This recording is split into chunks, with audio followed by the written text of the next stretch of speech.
Hello friends, स्वागत है आपका अगस्त्य क्लासेस में। मैं शालू रानी। आज हम पाचन तंत्र करेंगे। इससे पहले मैंने दांत पढ़ाए थे, ह्यूमन टीथ, वो इसके अंदर ही आते हैं, इसलिए मैंने वो अलग से पढ़ा दिया क्योंकि उसमें बहुत सारा टाइम लगता है और इसमें बीच में पढ़ाते तो ये पूरा डिस्टर्ब हो जाता। वो दांत पहले पढ़ा दिए, आज पाचन पढ़ लेते हैं। पाचन तंत्र, पाचन, जब हम खाना खाते हैं पहले हम उसको मुंह में डालते हैं और मुंह में डाल के चबाते हैं, तो वो फिजिकल क्रिया हो रही है। और फिर वो अंदर ग्रस्त नली से अंदर जाता है, पेट में जाता है, केमिकल निकलते हैं, वो केमिकल मिलते हैं उसमें, तो वो केमिकल प्रक्रिया हो जाती है। तो इसको हम फिजियो केमिकल प्रक्रिया कहेंगे। तंत्र, तंत्र मतलब जब दो या दो से अधिक चीजें मिलके एक साथ काम करते हैं। जैसे हमारी बॉडी में दो या दो से अधिक पार्ट मिलके काम कर रहे हैं, तो इसलिए इसको तंत्र बोलेंगे। खाना पचाने में कई पार्ट काम करते हैं, जैसे मुंह से शुरू होता है, मुंह में, फिर यहाँ पे ग्रास नली में जाता है, फिर पेट में जाता है, छोटी आंत में, फिर बड़ी आंत में, मल द्वार से फिर वो पच के पूरा बाहर निकल जाता है। तो इसमें हम लिख सकते हैं दो या दो से अधिक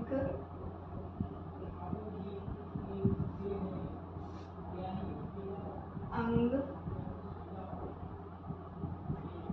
मिलकर जब काम करते हैं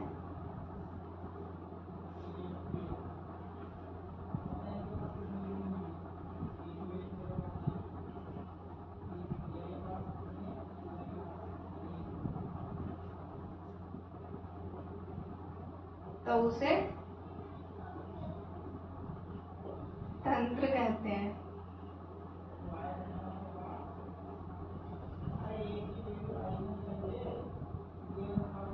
दो या दो से अधिक अंग मिलकर जब एक साथ काम करते हैं तो उसे तंत्र कहते हैं।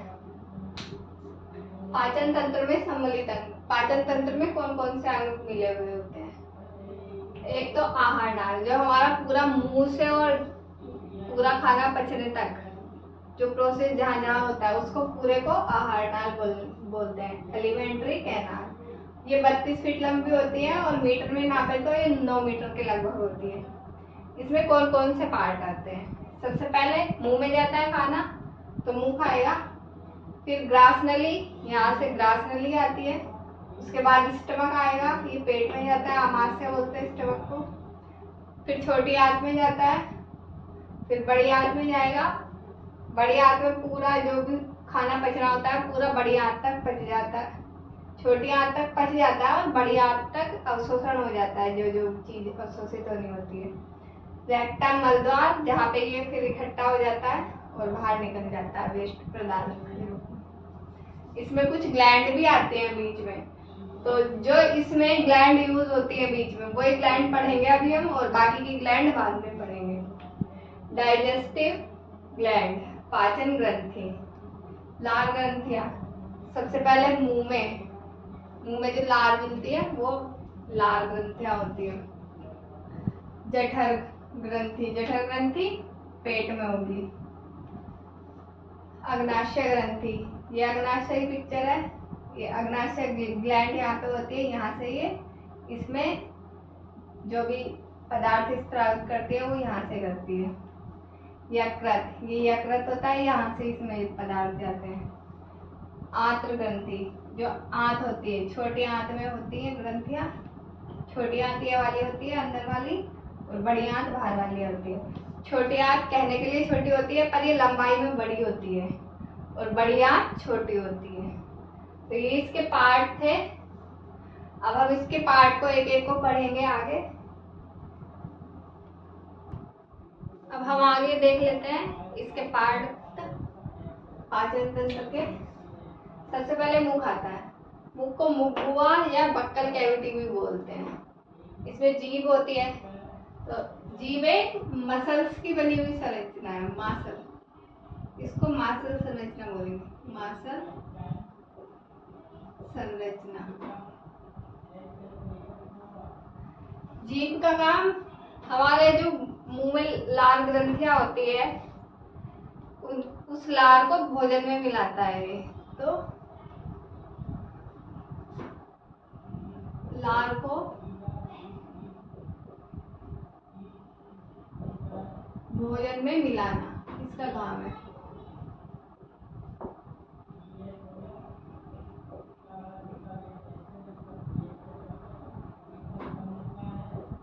जीभ के ऊपर स्वादांकुर भी पाए जाते हैं, जिससे हमें स्वाद का पता चलता है कोई चीज खट्टी है, मीठी है, कड़वी है या नमक की है, तो इस पे स्वादांकुर भी पाए जाते हैं। स्वादांकुर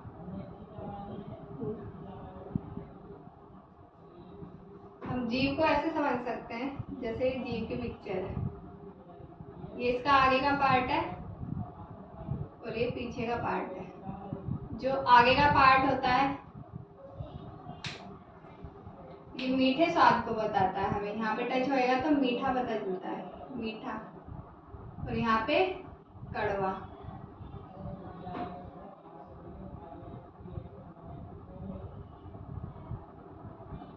यहाँ नमक, ये जो साइड में होते हैं स्वादांकुर नमक का, और यहाँ से खट्टा। तो इस तरह से हमें जीभ से स्वाद का पता चलता है कि कौन सी चीज में कैसा टेस्ट है। ये हमारे जीभ जो है हमारे मुंह में चारों तरफ घूम सकती है, इसलिए भोजन को भी घुमा घुमा के इसमें लार को मिला देती है। जब इसमें लार मिल जाती है, खाने में दांत चबाते हैं और उसमें लार मिल जाती है तो उसको बोलस बोलते हैं। फिर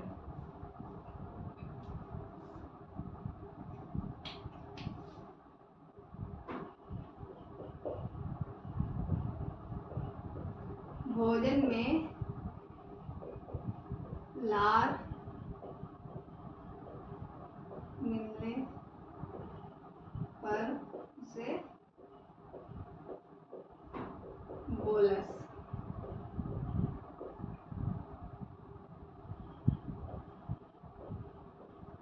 कहते हैं।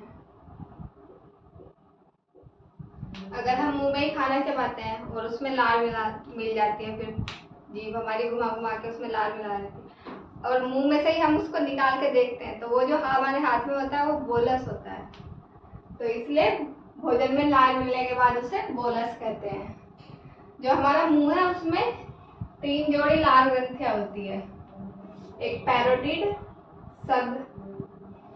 सबलिंगुअल,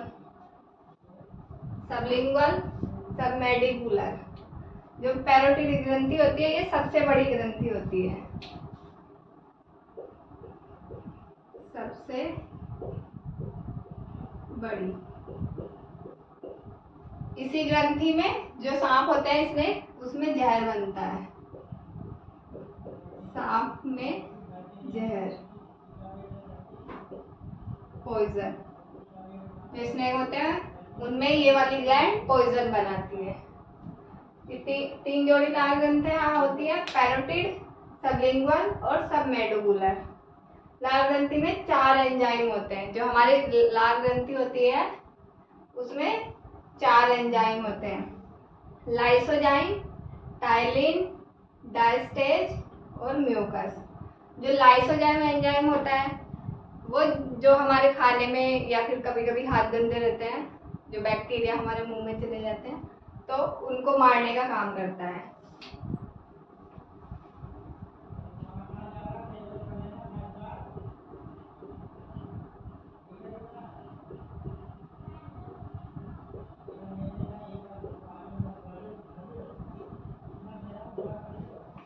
ये जीवाणुओं को मारने का काम करते हैं। और टायलिन और डायस्टेज ये स्टार्च जो चोकर होता है, जैसे कोई भी अनाज होता है उसके ऊपर एक बहुत पतली लेयर चढ़ी हुई होती है स्टार्च। जैसे गेहूं होता है, गेहूं के ऊपर भी होता है, जब हम आटा छानते हैं तो कुछ आटा नीचे निकल जाता है, ऊपर जो बचता है वो स्टार्च होता है। तो ये टाइलिन और डायस्टेज जो है ये स्टार्च के पाचन का काम करते हैं।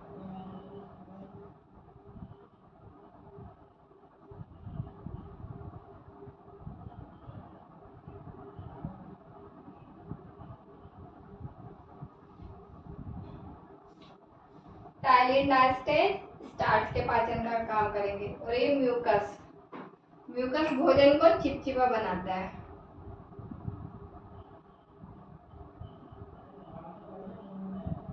भोजन को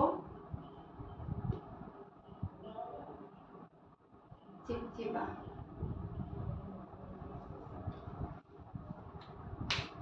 ये मुंह में जो काम होता है ये सारा है।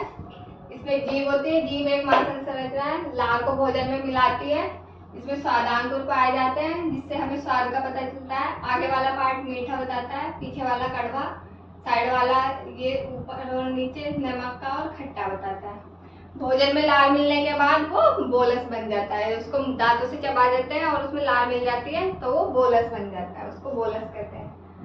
मुंह में 3 जोड़ी लार ग्रंथियां पाई जाती है, एक पैरोटिड, दूसरी सबलिंगुअल, तीसरी सबमैंडिबुलर। जो पैरोटिड है वो सबसे बड़ी होती है और ये जो स्नेक होते हैं उसमें जहर का काम करती है, जहर बनता है इसमें पैरोटिड ग्लैंड में। लार ग्रंथि में 4 एंजाइम पाए जाते हैं, लाइसोजाइम, टाइलिन, डायस्टेज, म्यूकस। जो लाइसोजाइम एंजाइम होता है वो बैक्टीरिया को मारता है जो हमारे भोजन में या कहीं और से हाथ वाथ गंदे होते हैं उनसे आ जाता है, जो उन बैक्टीरिया को लाइसोजाइम मारता है। टाइलिन और डायस्टेज स्टार्च के पाचन का काम करता है, हमारे भोजन में जो स्टार्च होता है उसको पचाने का काम करता है। इसका मतलब ये है कि स्टार्च का पाचन मुंह से ही शुरू हो जाता है। सबसे पहले स्टार्च का पाचन शुरू होएगा और वो मुंह से शुरू होएगा। म्यूकस भोजन को चिपचिपा बनाता है। अब ये है सेकंड पार्ट, ग्रास नली।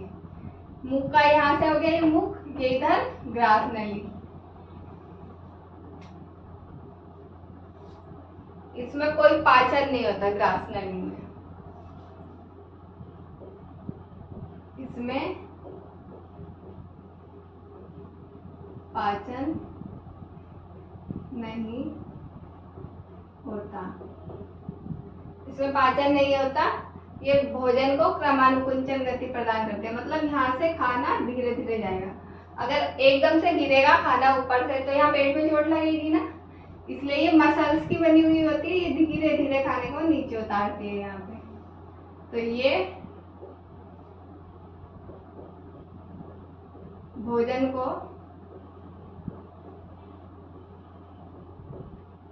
क्रमानुकुंचन, क्रमानुकुंचन मतलब धीरे धीरे, क्रम से पहले यहाँ आएगा, फिर धीरे से यहाँ, फिर धीरे से ऐसे ऐसे धीरे धीरे जाएगा नीचे। क्रमानुकुंचन गति प्रदान करती है।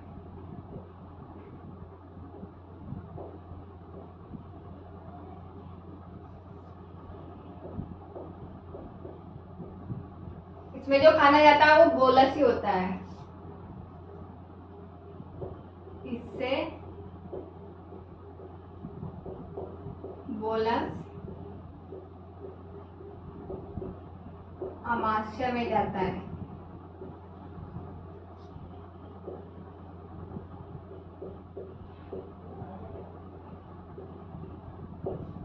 अब खाना यहाँ पे आ गया आमाशय में।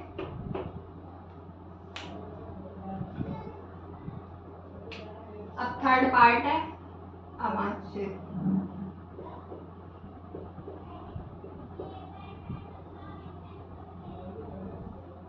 इसको 3 पार्ट में डिवाइड कर रखा है, एक बोलते हैं कार्डियक, ये सेकंड वाला फंडिंग,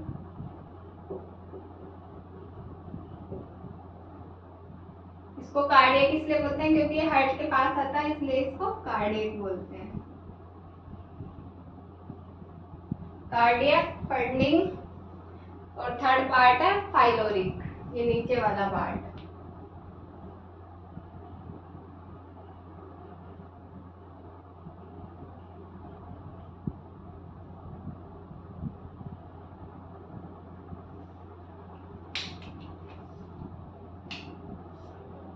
अब इसके पार्ट देख लेते हैं। कार्डियक,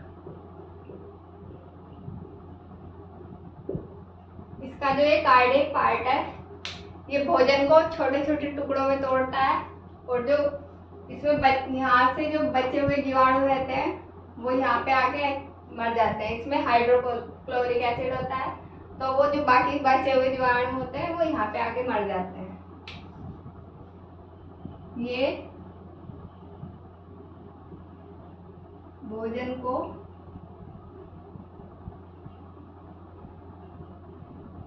छोटे छोटे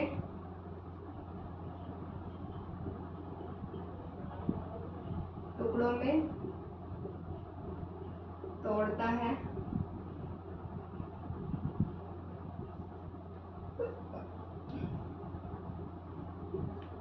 भोजन को तोड़ता है और बचे जीवाणुओं को मारता है।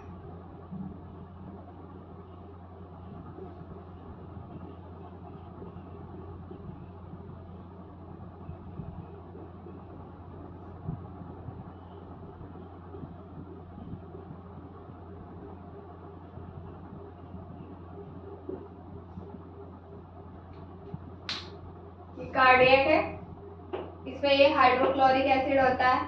इसमें जब भोजन आता है तो वो पहले छोटे छोटे टुकड़ों में टूटता है और जो इसमें बचे हुए बैक्टीरिया रहते हैं वो इसमें मरते हैं और भोजन में HCl मिलता है, हाइड्रोक्लोरिक एसिड, तो वो अम्लीय हो जाता है, भोजन को अम्लीय बनाता है। भोजन को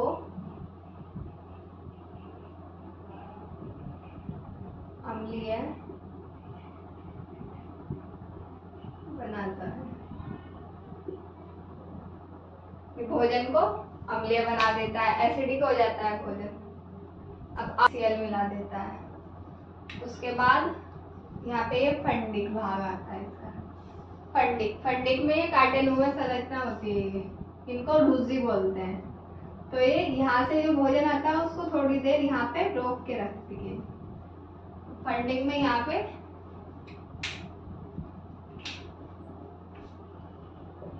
ये खाने को रोक कर रखती है। रूजी लिखते हैं,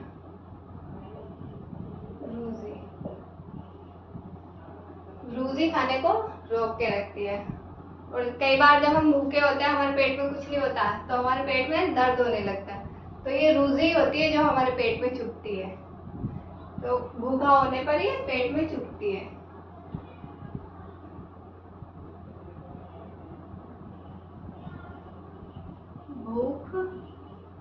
भूख लगने पर पेट दर्द।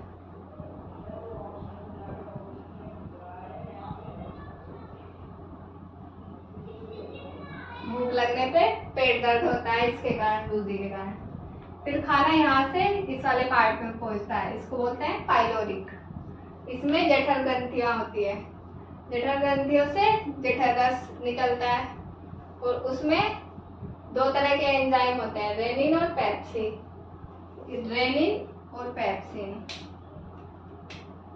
जो रेनिन होता है वो दूध को दही बनाने का काम करता है। जो जवान होते हैं उनमें तो अच्छे से एंजाइम निकलते हैं, लेकिन जब बूढ़े हो जाते हैं तो एंजाइम कम निकलने लगते हैं। तो बूढ़े लोगों को अक्सर ये सलाह दी जाती है कि दही खाओ, दूध मत ना पियो, क्योंकि दूध से दही बनाने के लिए ऊर्जा वेस्ट होएगी। इसलिए अगर सीधा दही खा लेते हैं तो ऊर्जा कम वेस्ट होती है और उसको पचाने में भी आसानी होती है। तो इसलिए जो बुजुर्ग लोग होते हैं उनको दही खाने की सलाह दी जाती है। तो रेनिन जो है दूध से दही बनाता है और जो पेप्सिन होता है वो प्रोटीन को पेप्टोन में बदलता है। रेनिन दूध को दही बनाता है और पेप्सिन प्रोटीन को पेप्टोन में बदलता है। जब ये जठर रस इसमें मिल जाता है, यहाँ तक काम हो जाता है इसका। यहाँ से भोजन आया मुंह से, ग्रास नली से, और ये आमाशय का काम कंप्लीट हो गया। तो यहाँ पे जो भोजन बनता है उसको काइम बोलते हैं। मुंह से जो निकला था वो खाना, वो तो बोलस था, उसको तोड़ के छोटे टुकड़ों में कर दिया था और उसमें लार मिला दी थी। तो मुंह से निकला खाना वो बोलस था, और यहाँ पे जब पच जाता है जितना खाना, यहाँ पे जो निकलता है उसको काइम बोलते हैं। ये काइम। कई बार हम ज़्यादा खाना खा लेते हैं तो उसको पचाने के लिए हमारे पेट में ज़्यादा HCl निकलता है, हाइड्रोक्लोरिक एसिड। जब ज़्यादा HCl निकलता है तो कई बार उल्टी हो जाती है। जब ज़्यादा खाना खा लेते हैं उल्टी हो जाती है, तो जब हम उल्टी करते हैं तो गले में, नाक में जलन होने लगती है। वो इसलिए जलन होती है क्योंकि हाइड्रोक्लोरिक एसिड निकलता है हमारे वापस, वो पेट में से आता है। तो ज़्यादा खाना खाने से ज़्यादा हाइड्रोक्लोरिक एसिड निकलेगा। और इसको सही करने के लिए फिर हमें ये आंवला तो छाड़ लेना पड़ता है। तो डॉक्टर मिल्क ऑफ मैग्नीशिया खाने की सलाह देते हैं या फिर इनो। HCl बढ़ने पर मिल्क ऑफ मैग्नीशिया खाएंगे या फिर इनो खाएंगे। ये जो यहाँ पे ये जो यहाँ से HCl होता है, ये जो यहाँ के अंदर की लेयर होती है, यहाँ पे एक म्यूकस लेयर होती है जिससे ये अम्ल है यहाँ से छाड़ निकलता रहता है, MgOH का उल्टा है, मिल्क ऑफ मैग्नीशिया। तो ये छाड़ इस अम्ल को न्यूट्रल कर देता है ताकि ये पेट जले ना यहाँ से। अगर अम्ल यहाँ पे रहेगा तो पेट जलेगा, पेट जल जाएगा यहाँ से। तो ये जो छाड़ है ये इसको न्यूट्रल करता रहता है। तो ये म्यूकस HCl को उदासीन कर देता है।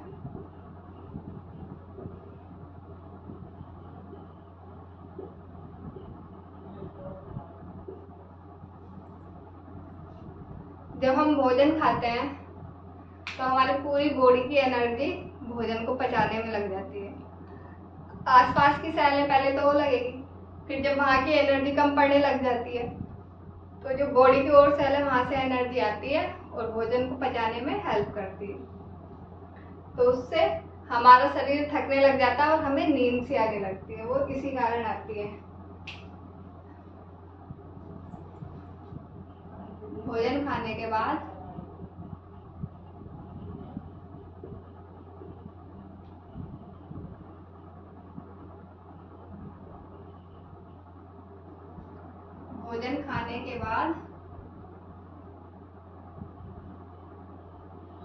ऊर्जा की कमी